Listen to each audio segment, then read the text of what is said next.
안녕하세요. 오늘은 법구경 개송 226 여종 뿜나 이야기입니다. 여종 여자 노비였던 모양이죠. 뿜나라는 여자분이 있었는데 밤늦게까지 주인 집에서 일을 하고 늦은 밤에 돌아오는데 스님들이 부처님께 수행을 배우고 밤늦게 이렇게 이동하시는 걸 봤나 봐요. 근데 그게 이제 너무 밤늦게 움직이는 게 그 당시에 좀 문제가 됐는지, 왜 저래 수행하는 사람들이 저렇게 밤늦게 움직이나, 저거 좀 문제가 있는 거 아닌가, 이런 생각을 이 여성 뿜나가 했다고 해요. 그리고 그 다음날 아침에 떡을 해서 어디를 이동하는 중에 부처님을 중간에서 만나게 돼요.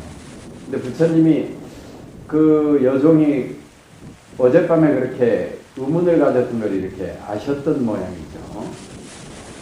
그런데 그 공양을 올리고 싶은데 자기가 만든 떡이 그렇게 고급스러운 떡이 아니어서 이걸 드려도 되나 어쩌야 되나 하고 고민을 하고 있는데 부처님이 딱 그 앞에 서서 바루를 아마 이렇게 들이대셨던 모양이에요. 그래서 떡을 주고 부처님이 이동을 안 하시고 그 자리에 탁 앉아서 그 떡을 다 드시고 여종 뿜나에게 앉아서 이렇게 가르침을 주신 개송이거든요. 계율이라는 게 그렇지 않습니까? 우리가 교통법규를 지키려고 운전하는 사람은 없거든요. 운전을 서로 간에 좀 무리 없이 하고 사고 없이 하려고 교통법규가 생긴 거죠. 그런데 까딱 잘못하면 교통법규가 우선이 돼버리는 거예요. 계율이라는 게 종교에서 까딱한 그런 독선적인 성격을 띠기가 되게 쉽습니다. 그 십계라는 영화를 예전에 제가 어려서 한번 본 적이 있었는데, 그거는 이렇게 하늘에서 벼락이 딱 치면서 이게 첫 번째 계율, 나 위에 신을 섬기지 마라, 두 번째 어쩌고, 세 번째 어쩌고 하면서 벽에 이렇게 새겨지대요. 그러니까 거기는 위에서부터 계율이 딱 정해져 내려와서 지켜야 돼, 이렇게 얘기를 하는 건데, 불교의 모든 계율은 어떤 상황이 생겼을 때, 수범수재라고 해요. 상황이 생겼을 때 제정이 됐다. 다음에는 이런 상황에서 이렇게 혼란을 가져올 수 있으니 이러지 말아라, 이런 거예요. 그러니까 그게 사실은 배려에서 시작이 된 거죠. 제가자의 계율과 출가자의 계율은 좀 틀리다고 생각을 해요. 첫 번째가 살아있는 생명을 괴롭히지 마라, 죽이지 마라, 그리고 죽이는 것도 방관하지 말고, 이제 살생에 대한 계율인데, 이게 생존에 관계되는 직업을 갖고 있는 사람인 경우에 이게 좀 곤란하거든요. 내가 가령 뭐 수산업에 종사한다거나 이런 사람에게 살생하지 마라 이러면 이게 곤란해지는 거예요. 그래서 생존에 관계된 걸 그렇게 윤리적으로 예단할 수 있느냐, 이것도 우리가 좀 생각해 봐야 되는 문제입니다. 그래서 제가자들이 계율을 해석하는 방식과 출가자들이 해석하는 건 조금 달라야 된다, 이렇게 생각을 하고, 제가자들은 어쨌든 5가지를 기본적으로 지켜주세요. 생명체를 죽이거나 죽이는 방법을 쓰거나 방관하지 마세요. 그 두 번째, 도둑질하지 마세요. 세 번째, 정직하지 않은 성관계를 갖지 마세요. 그리고 네 번째, 거짓말하지 마세요. 그리고 망령된 말 하지 마시고 이간질하는 말 하지 말고 꾸며대는 말 하지 말고, 이런 얘기가 있거든요. 그리고 이제 중독성 있는 걸 하지 마세요. 그 중에 그 당시에는 대표적인 게 술이었으니까 이제 음주로 이렇게 대표되지만, 지금 같으면 중독성 있는 게임이나, 이게 뭐 사람 정신을 뺏고 시간을 뺏는 일들이 너무 많죠. 너무 많아요. 그냥 대충 제가 서양에 이렇게 한번 여행을 가보니까 진짜 맥주 한 잔을 놓고 몇 시간씩 그 사람들은 앉아서 얘기를 하대. 근데 우리는 술을 먹어도 대충 먹고 대충 얘기를 끝내면 좋겠던데 그게 중독성이 좀 있는 것 같아. 술에 안 취해도 그 분위기에 취해서.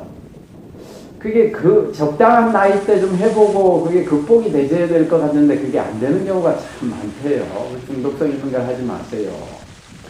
근데 올바로 계율을 지켜야, 계율을 어긴다는 것은 어쨌든 거칠은 마음을 쓰는 거거든요. 남에게 폭력을 휘두르거나 남을 죽이면 그 행위를 하기 전에 내 마음이 먼저 거칠어지죠.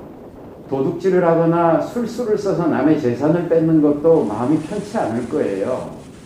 그러면 수행을 할 때 정해둘 수 없다. 안정되지 않는다. 수행을 하려고 하는데 마음속에 그게 계속 떠오르겠죠. 그래서 거룩한 계율을 잘 지켜야 올바른 선정에 들고 거룩한 선정을 잘 해야 지혜에 들 수 있다. 이래서 계, 정, 해가 순서대로 이렇게 시설이 되는 거거든요. 계율이라는 것도 그렇죠. 그 사회도 그렇지 않습니까? 사회가 불량하면 법으로 다스려지는 사회는요, 상식이 처세가 됩니다. 근데 그 사회가 덕으로 서로 배려로 이루어지면 상식이 양식이 되죠. 누구나 당연하다고 생각하는 것들이 참 건강한 지식이 되고 건강한 사회를 만들어가는 밑바탕이 되는데, 사회가 법을 가지고 통제를 하고 사회가 모든 것들을 힘의 논리로 이렇게 통솔하기 시작을 하면 그 나쁜 짓을 하고 적발이 돼도 재수 없어서 나만 걸렸어 이렇게 되는 거예요. 우리 사회가 보편적으로 그렇지 않습니까? 특히 사회 지도층들이 그런 일들이 너무 많죠. 뭐 요즘에 뭐 국회의원 하나 뭐 이해충돌 이런 얘기가 나오는데 뭐 그런 얘기가 나와도 누구 하나 미안해 할지도 모르고 미안하다고 생각도 안 하는 것 같아요. 이렇게 보면. 그래서 법으로 다스려지는 사회보다는 덕으로 배려로 이루어지는 사회가 훨씬 좋은 겁니다. 계율도 사실은 그래서 설정이 되는 거죠. 네가 이렇게 하면 사회 질서가 유지가 안 돼. 네가 이렇게 하면 공동체가 건강해지지 않아. 네가 이렇게 하면 수행을 하는데 도움이 안 돼. 이래서 계율이 우리의 필요에 의해서 설정이 되는 거죠. 계율을 지키기 위해서 우리가 사는 게 아닙니다. 그래서 그렇게 계율도 해석을 해야 된다. 그리고 우리가 조금 더 성숙한 사회로 나가야 된다. 그래서 법으로 통제되는 사회가 아무리 돈이 많이 벌어도 선진국이라고 얘기를 하지 않습니까? 그래서 우리가 되게 선진국을 얘기할 때 중동이 그렇게 국민소득이 높아도 중동 국가들은 선진국이라고 잘 얘기를 안 하잖아요. 우리 집 앞은 좀 지저분해도 우리가 사는 동네 골목이 먼저 깨끗한 게 선진국이죠. 내 거는 깨끗한데, 내 거는 양이 많은데 우리 거는 지저분하고 우리 건 별로 없다. 이거 좀 곤란합니다. 그래서 우리 사회가 한번 생각해 봐야 된다. 그래서 그게 굳이 불교의 계율이 아니더라도 폭력을 휘두르거나 거짓말을 하거나 제일 대표적인 게 언론들 아닌가요? 그리고 도둑질을 하거나 그런 계율들을 지키는 게 사회를 건강하게 만들기 때문에 지키는 거예요. 그래서 그거를 누구나 지켜야 되는 거면 나도 지키는 거고, 누구라도 해서 안 되는 거면 나부터 해서 안 되는 거죠. 계율을 그렇게 해석해 줘야 되지 않나, 이런 생각을 저는 합니다. 그래서 경제대공 부처님이 부끄러워해야 할 줄 알아야 된다, 이런 얘기를 많이 하세요.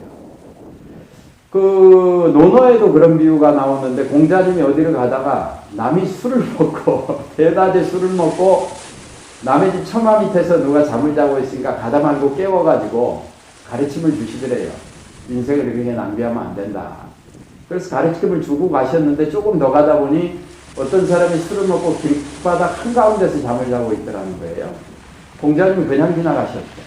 그러니까 제자들이 누구는 가르침을 주고 왜 누구는 안 주십니까? 했더니 아무리 술이 취해도 남의 집 담벼락 밑에서 자는 놈하고 길바닥 한가운데서 자는 사람은 수준이 틀린다. 그러니까 남의 집 담벼락 밑에 자는 사람은 깨워서 가르치면 아유 미안합니다 라고 하는데 길바닥에 자는 놈은 대든다. 이거 좀 생각해 봐야 될 문제입니다. 그러니까 뭘 몰라서 잘못한 사람은 가르쳐주면 되는데 부끄러움을 모르고 양심이 없는 사람은 가르친다고 되는 게 아니에요. 그래서 그들은 계율을 요구해도 되지 않습니다. 나부터 지키는 겁니다. 그게 필요한 거고 옳은 거면. 그래서 그런 식으로 계율을 해석해야 되지 않나. 다시 말씀드리면 도로교통법 지키려고 차 몰고 다니는 놈은 없다. 우리가 차를 서로 교통법을 준수하고 지켜야 운전을 편안하게 할 수 있다 하기 때문에 하는 거예요. 계율도 그렇게 봐야 된다 하고 생각합니다. 자, 개송 226. 누구든지 항상 경각심에 차 밤이나 낮이나 대와 정과 해를 다 배우고 니바나를 향해 굳게 정진하면 마음의 모든 번뇌가 사라진다. 자유롭고 행복하고자 계율을 지키는 겁니다. 여하튼 한번 생각해 보시죠. 그걸 지키는 게 나의 자유와 우리 공동체를 위해서 필요한 거면 지키시고, 그리고 그 당시에 제가자들은 출가를 못했기 때문에 일주일에 6일 정도 부처님 당시에는 절에 와서 출가자들과 똑같이 생활을 하던 시간들이 있어요. 그게 8개거든요. 그때는 3가지 계율을 제가자들도 절에 가서 생활할 때는 더 지키죠. 여러분들도 일주일에 한 사흘 정도, 한 달에 사흘 정도는 금요일날 휴가 내셔서 한 사흘 정도는 마음도 쉬고 몸도 쉴 만한 장소를 찾으셔서 가서 한 사흘 정도는 이렇게 맑은 시간을 보내시면 참 좋겠다. 그래서 저희 절도 대중들한테 인연 있는 분들에게 한 달에 사흘 정도는 절에 와서 그런 시간을 가져봅시다 하고 제가 말씀을 드리거든요. 어쨌든 좋은 세상 한 개 만들어 보시죠. 자, 여기서 마치겠습니다. 행복하세요.